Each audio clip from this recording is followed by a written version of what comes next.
Shalom, mari kita berdoa.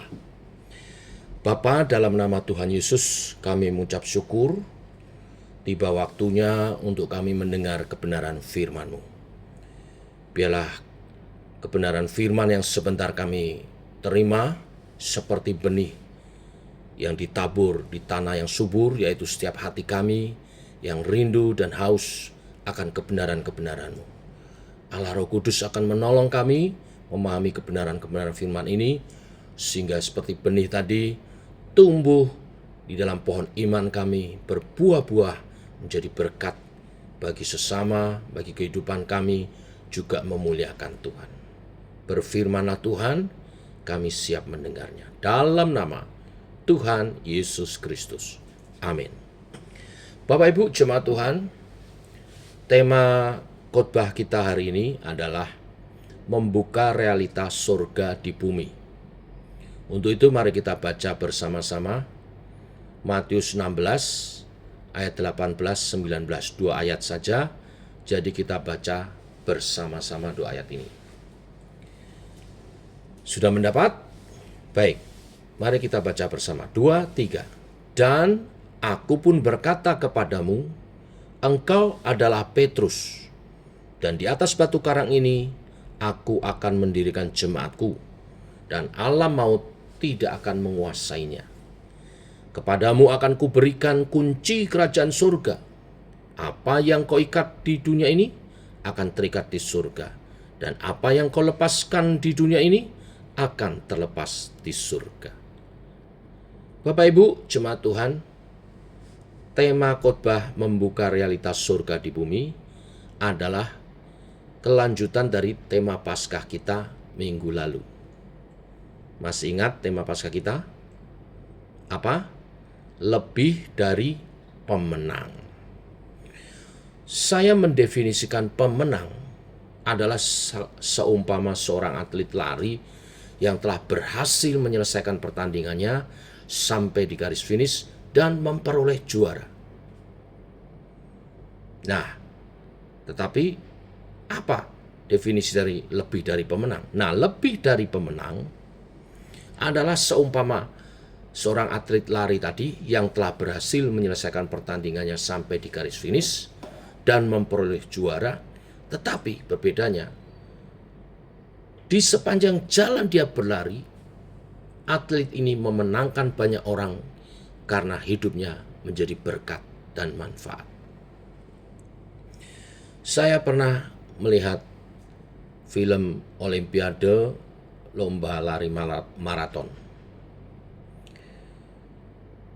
Ketika seorang atlet berlari sedemikian rupa dan masuk ke stadion setelah lari maraton berkilo-kilometer itu, tinggal beberapa meter di garis finish, tiba-tiba teman berlarinya, peserta yang lain di depannya jatuh dan kepayahan untuk berdiri karena kakinya cedera.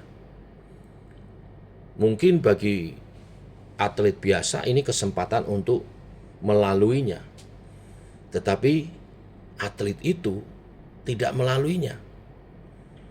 Dia justru mengurangi kecepatannya dan berhenti menolong atlet lain yang jatuh itu dan menggendongnya, membopongnya, lalu berusaha menuntunnya sambil lari pelan-pelan untuk menuju garis finish untuk menyelesaikan pertandingan bersama. Saya katakan Bapak Ibu, atlet yang menolong ini adalah lebih dari pemenang. Karena dia tidak hanya menyelesaikan pertandingannya sampai di garis finish dan memperoleh juara, tetapi sambil dia menyelesaikan pertandingannya, dia juga menolong orang lain. Hidupnya menjadi berkat, menjadi manfaat bagi orang lain. Itulah definisi daripada lebih dari pemenang. Nah, seperti atlet tadi, dalam hal rohani, Tuhan mau kita tidak hanya memperoleh keselamatan, menang, masuk surga, tetapi dalam sepanjang perjalanan hidup kita menuju surga, kita mesti menjadi berkat bagi sesama. Nah, yaitu dengan membuka realitas surga di bumi. Hal inilah yang akan kita bahas dari Matius 16 ayat 18 sampai 19. Saya akan baca sekali lagi untuk Bapak Ibu Saudara sekalian. Matius 16 ayat 18-19, demikian bunyinya. Dan aku pun berkata kepadamu, engkau adalah Petrus, dan di atas batu karang ini aku akan mendirikan jemaatku, dan alam maut tidak akan menguasainya. Kepadamu akan kuberikan kunci kerajaan surga. Apa yang kau ikat di dunia ini akan terikat di surga, dan apa yang kau lepaskan di dunia ini akan terlepas di surga. Bapak Ibu, dalam kehidupan kita sebagai orang percaya, menurut ayat ini tadi, Tuhan memberikan kunci untuk membuka atau menutup gerbang realita surga di bumi. Dengan kunci itu, kita memiliki kuasa dan otoritas melarang hal-hal yang dilarang di surga terjadi di bumi. Tetapi dengan kunci itu juga kita memiliki kuasa dan otoritas membuka realita apa yang berlaku di surga untuk menjadi nyata di bumi. Nah, ini powerful sekali. Tapi pertanyaannya, bagaimana hal itu bisa terjadi melalui kita? Yang pertama, Bapak Ibu, kita mesti membangun hidup kita atas dasar pengakuan iman yang benar. Ayat 18 menjelaskan, saya baca sekali lagi ayat 18. Dan aku pun berkata kepadamu, engkau adalah Petrus, dan di atas batu karang ini aku akan mendirikan jemaatku, dan alam maut tidak akan menguasainya. Saya garis bawahi, engkau adalah Petrus, dan di atas batu karang ini aku akan mendirikan jemaatku. Hanya jemaat Tuhan yang dimana dibangun di atas batu karang. Apa maksudnya ini? Ini adalah kelanjutan dari ayat sebelumnya. Di ayat 13, Yesus bertanya kepada murid-muridnya, kata orang, siapakah aku ini? Jawab mereka mewakili orang-orang, ada yang mengatakan Yohanes Pembaptis, ada juga yang mengatakan Elia, ada pula yang mengatakan Yeremia atau salah seorang dari para nabi. Di ayat 15, perhatikan, lalu Yesus bertanya kepada mereka, tetapi apa katamu, siapakah aku nih? Maka jawab Simon Petrus, engkau adalah Mesias, anak Allah yang hidup. Kata Yesus kepadanya, berbahagialah engkau Simon bin Yunus, sebab bukan manusia yang mengatakan itu kepadamu, melainkan Bapakku yang di surga. Dan aku pun berkata kepadamu, engkau adalah Petrus, di atas batu karang ini aku akan mendirikan jemaatku, dan alam maut tidak akan menguasainya. Jadi, kita harus membangun hidup kita di atas pengakuan iman kepada Yesus Kristus yang adalah Mesias, anak Allah yang hidup. Inilah pengakuan iman yang benar.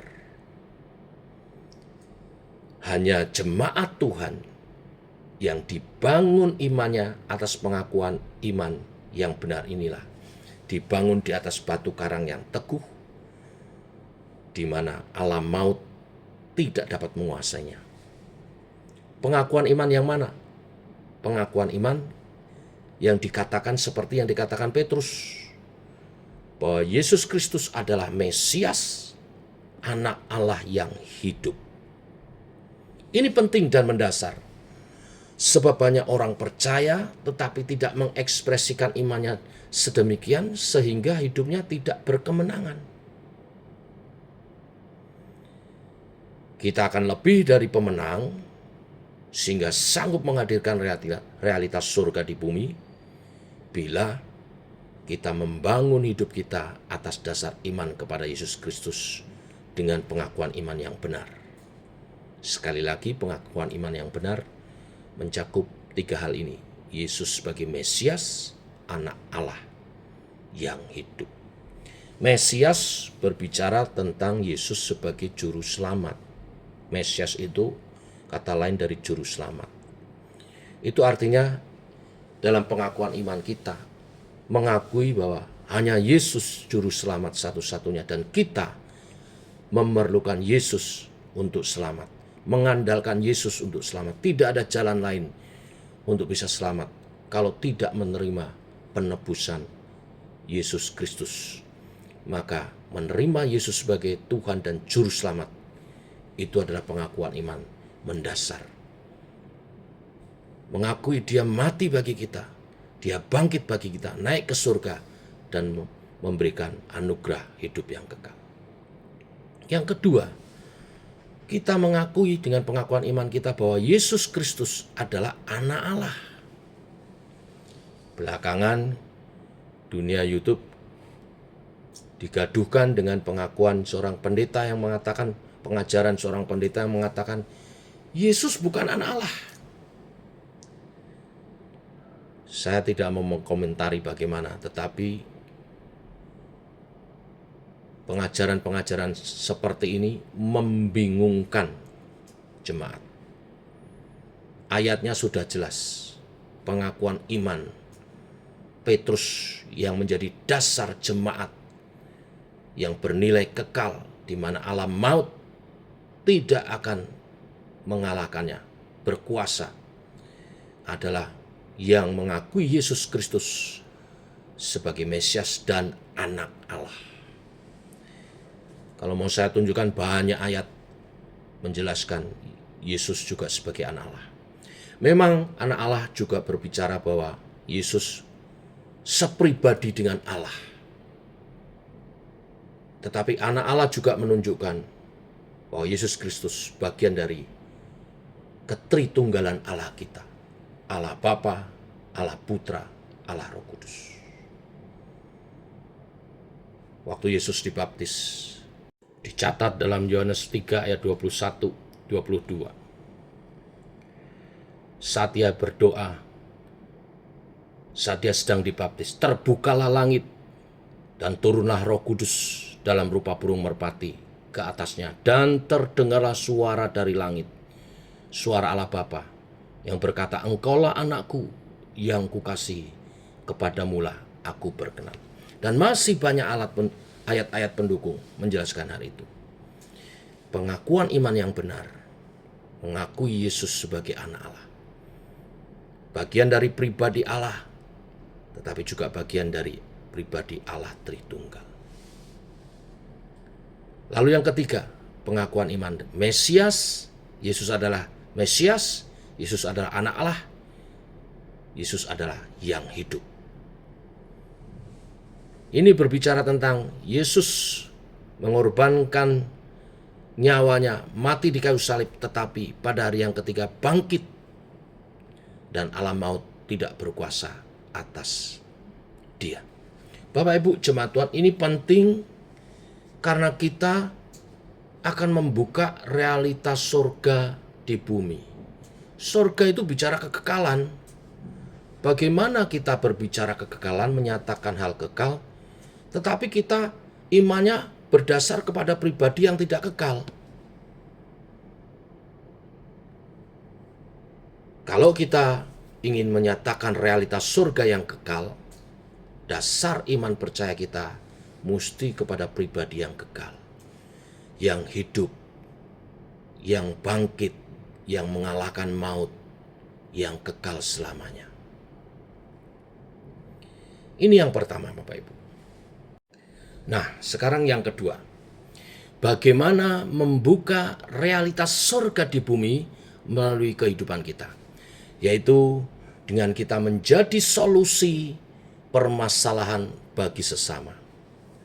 Ayat 19 saya baca sekali lagi. Dikatakan, kepadamu akan kuberikan kunci kerajaan surga. Apa yang kau ikat di dunia ini akan terikat di surga. Dan apa yang kau lepaskan di dunia ini akan terlepas di surga. Bapak Ibu, realitas surga yang akan kita hadirkan di bumi adalah nilai-nilai kerajaan surga yang telah kita hidupi, dan itu akan menular kepada orang-orang di sekitar kita. Nilai-nilai itu adalah kasih, sukacita, damai sejahtera, kesembuhan, kelepasan, pemulihan, dan yang lain-lain. Ini tidak sekedar nilai-nilai, tapi realitas surga ini kita nyatakan. Tidak hanya ke dalam hidup kita pribadi, tetapi juga orang-orang yang berinteraksi dengan kita. Pertama-tama kita hidupi nilai-nilai ini, dan kemudian menular kepada orang-orang yang berinteraksi dengan kita. Bila hal itu terjadi, lingkungan kita akan mengalami transformasi, sehingga istilah di bumi seperti di surga dinyatakan. Ya, karena kita menghadirkan solusi ilahi atas setiap permasalahan hidup sehari-hari orang-orang yang ada di sekitar kita. Saat kita menghidupi nilai kasih, sukacita, damai sejahtera, kesembuhan, kelepasan, pemulihan, kita tidak mungkin berpangku tangan melihat orang lain susah dalam masalah. Kita tidak mungkin diam saja, cuek bebek, nggak urusan. Tidak mungkin. Karena nilai surga kita adalah kasih. Kasih itu butuh objek. Nilai surga kita adalah sukacita. Kalau lihat yang sedih, kita akan menghibur. Nilai surga kita adalah damai sejahtera. Kita akan berusaha menjaga kedamaian dan menghasilkan kedamaian. Menjadi agen-agen kedamaian. Bukan provokator. Nilai surgawi kita adalah kesembuhan. Kita akan berusaha menyembuhkan. Baik yang sakit jasmani, jiwani, atau rohani. Kita akan tergerak di sana. Kita tidak tinggal diam melihat masyarakat yang sakit. Kita akan berusaha menyelesaikan. Juga layanan kelepasan dan pemulihan. Contoh, di Matius 14 ayat 13 sampai 21, kisah tentang Yesus membuat mujizat, memberi makan 5.000 orang, laki-laki yang terdaftar, itu belum termasuk wanita dan anak-anak, hanya dengan 5 roti dan 2 ekor ikan. Dan setelah semua makan, sisa 12 bakul. Kisah itu mulai terjadi ketika apa? Setelah Yesus mengajar orang banyak itu, hari mulai gelap. Yesus tahu mereka lapar. Muridnya datang kepadanya dan berkata, "Tempat ini sunyi dan hari sudah mulai malam. Suruhlah orang banyak itu pergi supaya mereka dapat membeli makanan di desa-desa." Tetapi Yesus berkata kepada mereka, "Tidak perlu mereka pergi.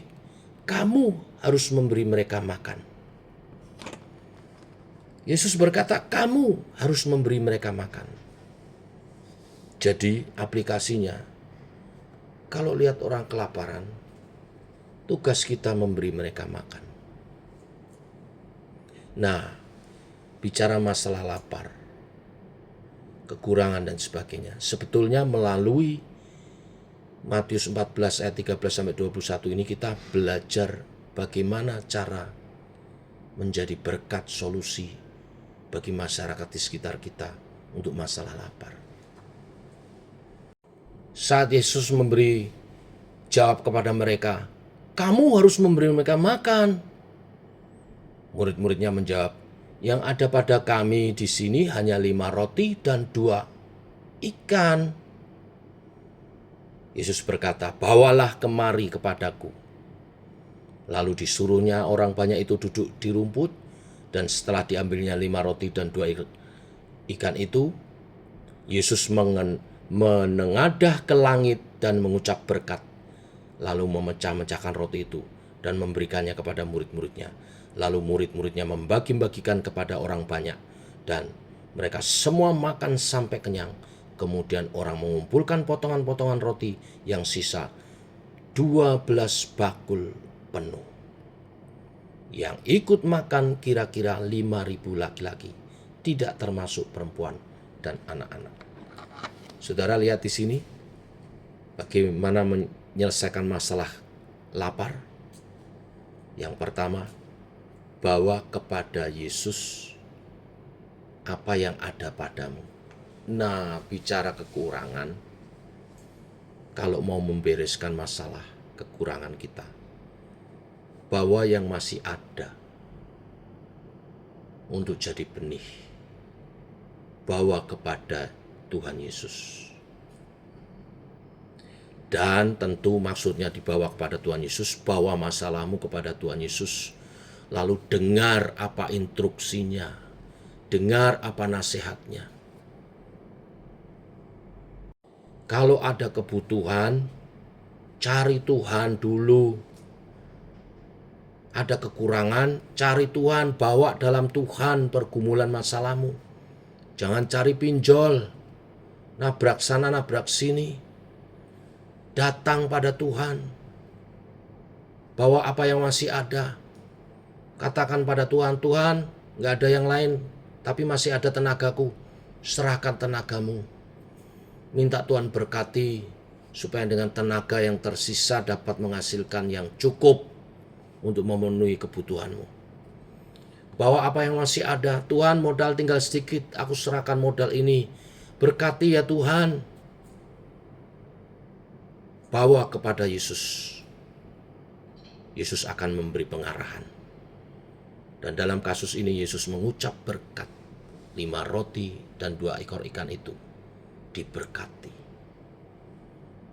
Setelah diberkati, diminta murid-murid membagikannya. Dan murid-murid membagikannya. Ini bicara apa?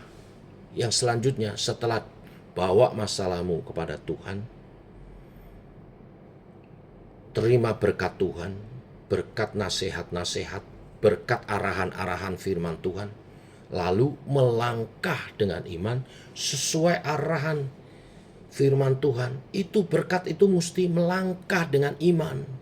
Nah, banyak orang datang konseling kepada hamba Tuhan, dinasihati iya, pulang tidak dilakukan. Itu tidak melangkah dengan iman, maka tidak mendapat mujizat itu, tidak mendapat solusi itu. Tapi kalau saudara melangkah dengan imanmu sesuai yang diajarkan, sesuai yang dinasihatkan oleh Tuhan, oleh firman-Nya, maka firman itu berkuasa mengubah kehidupan. Demikian juga dengan masalah-masalah yang lain. Kalau ada keluarga yang bermasalah datang konseling, saya pakai metode ini. Apa masalahmu? Mari kita datang kepada Tuhan. Setelah ceritakan semua masalahnya, pergumulannya, kita berdoa minta hikmat Tuhan.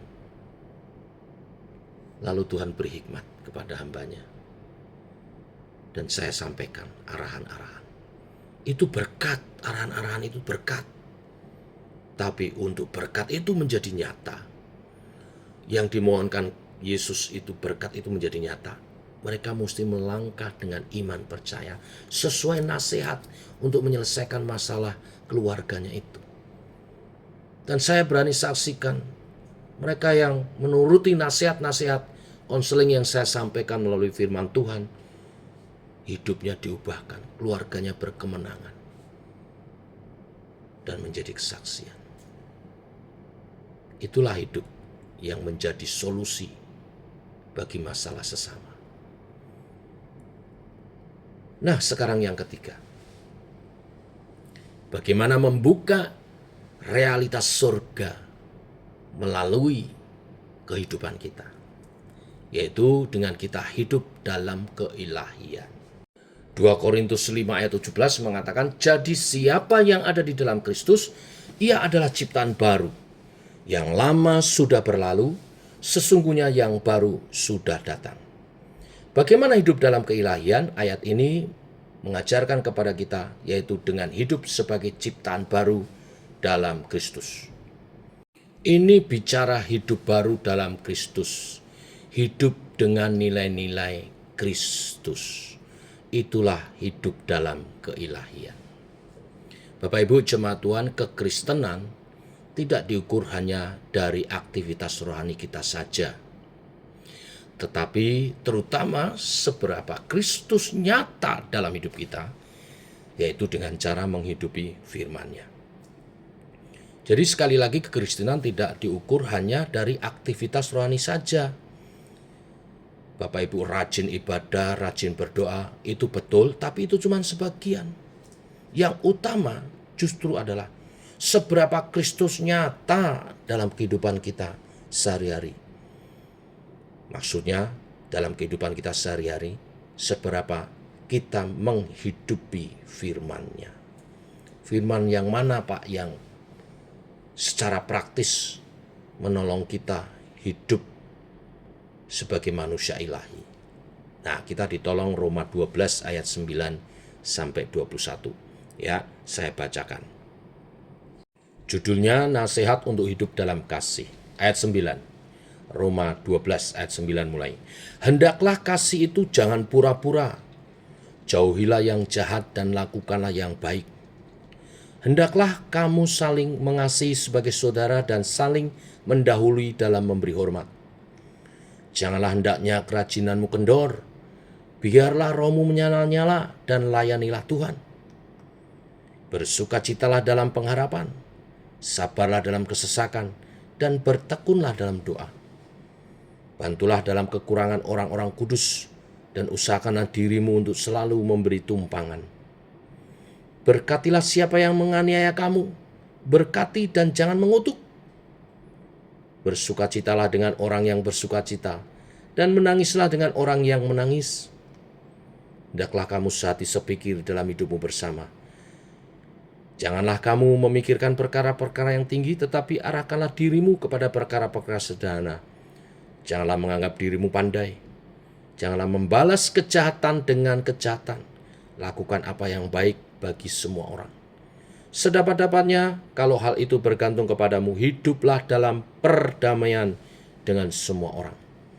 Saudara-saudaraku yang kekasih, janganlah kamu sendiri menuntut pembalasan, tetapi berilah tempat kepada murka Allah.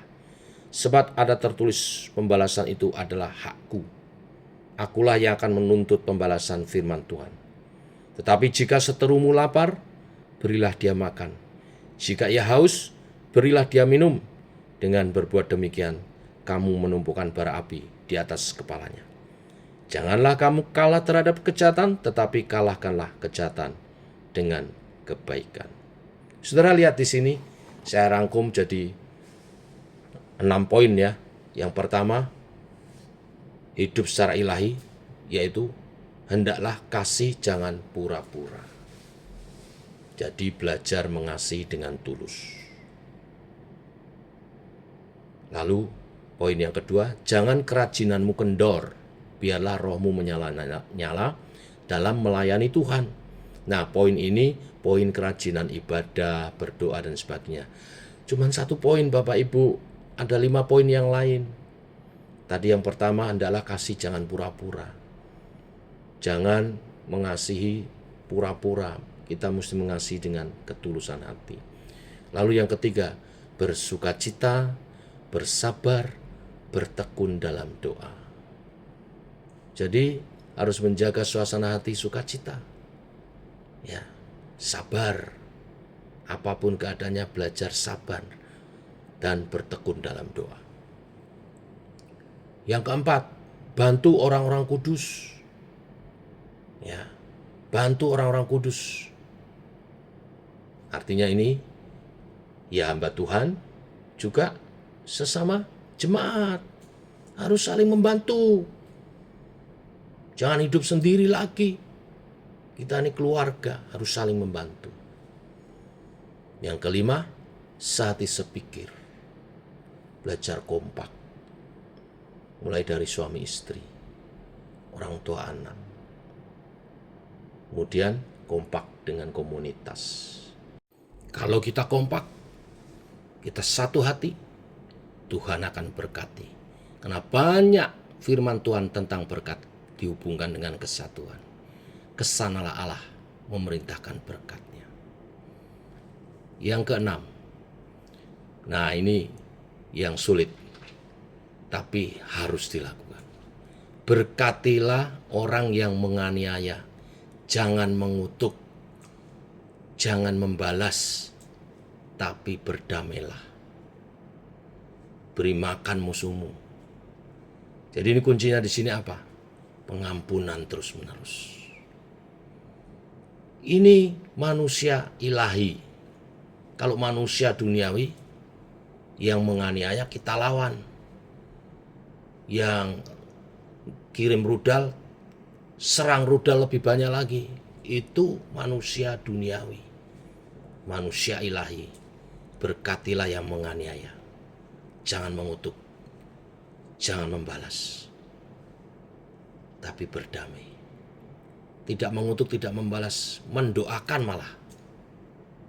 Ya, kita doakan, berkati mereka supaya bertobat. Nah, kalau kita bisa menghidupi manusia batinia kita, maka kita akan menyatakan realitas surga di bumi. Lingkungan kita akan mengalami transformasi, perubahan di bumi seperti di surga. Bila kebenaran firman hari ini menjadi berkat bagi kita semua dan mengubahkan hidup kita. Amin.